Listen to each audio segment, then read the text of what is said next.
If you're tall, pike push-ups can feel impossible. Regular push-ups are hard enough. First off, big shout out to Meta Boys for suggesting that we talk about pike push-ups. I love hearing from my fellow tall guys and girls out there, so be sure to leave a comment down below what you want me to talk about. And if you don't know who I am, I'm Austin, I'm 6'8", and I make fitness content specifically for tall people. So what is a pike push-up? Essentially, it's an attempt to work more of a shoulder press variation of a push-up. They're a great way to target more of the shoulders and the upper chest if you're someone who doesn't have access to weights or you're just looking to build up your calisthenics strength. The problem is these pike push-ups can feel impossible when you're tall for a variety of reasons. First off, it's important to understand the biomechanics of what's going on. Think of a traditional push-up being similar to a dumbbell bench press. Now, when you're doing dumbbell presses, the steeper you bring the bench incline, the more challenging it gets. And that's why shoulder presses, where you're pressing vertically, are a lot more challenging than flat bench press. You can think of a pike push-up as being more of an incline press. The same sort of angles are happening when we go from push-ups to pike push-ups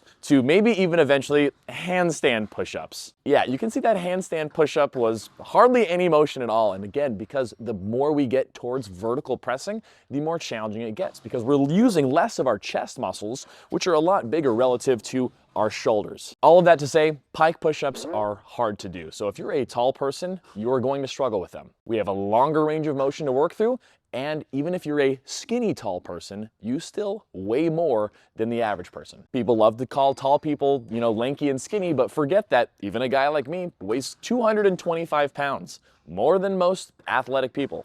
Whenever we are dealing with body weight focused exercises, tall people are going to struggle. So how do we work towards achieving pike push-ups and using them to help us build strength? The first step is to start building your push strength through proper body weight push-ups. I recently did an entire video breaking down how to do push-ups when you're taller and things to think about to help you progress because proper push-ups can be so challenging, especially for tall people. And part of that step one with getting good at push-ups is to invest into some sort of push-up bar, some sort of hand elevation that's going to allow you a full range of motion down and up. This is really going to transfer well to pike push-ups because if you do pike push-ups with your hands on the ground, we're hardly getting any range of motion at all. And with that limited range of motion, we're building strength in this range? That's not going to translate well to healthy shoulders long term, and it's going to encourage more of a rounded, tight posture. So what? Get good at push-ups and then start doing pike push-ups with the push-up bars?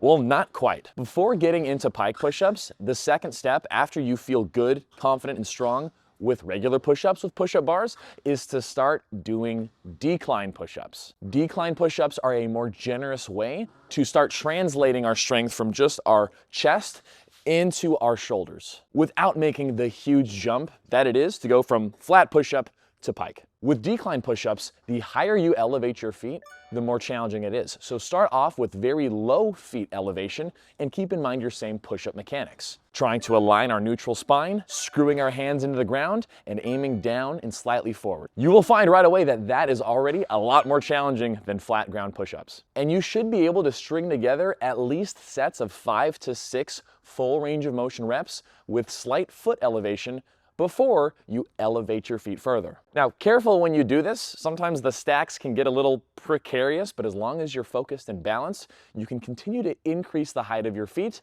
to work on improving that strength. Once you add a little more elevation, continue to practice and work towards consistent, strong, full range of motion sets of at least 5 to 6 reps. And once you've gotten the foot elevation to be around your hip height, you're ready to try these pike push-ups. Now, with pike push-ups, the challenge here is to find the best way to distribute or offset our body weight into our legs. We do this by first setting up our hands just like we would do with our push-ups. Slightly wider than shoulder width at a slight angle. And from here, we're basically trying to perk our butt up to the sky. This perking up of the hips is what's going to create more of that intense incline angle that's going to simulate a higher incline than we would do if we were just stacking more boxes. Which means the higher you bring your hips to the sky, or the closer you walk your feet in, the more of your weight is going to be on your arms and shoulders, and the less it's going to be in your legs. So when starting off, you want to be very modest with how high you lift your hips. Now from this position, it's more challenging to manage a neutral spine position, so try not to make the mistake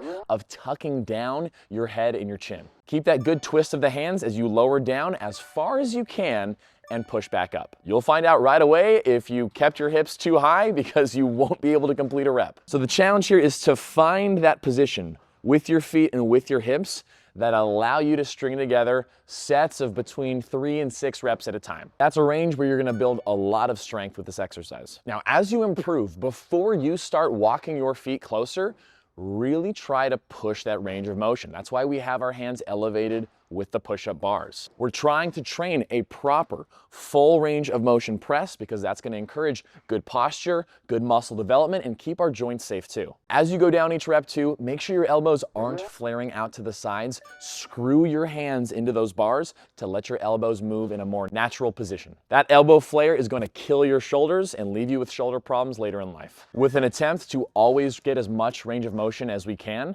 the last thing we need to keep in mind is that it is going to be a patient journey to get good at this.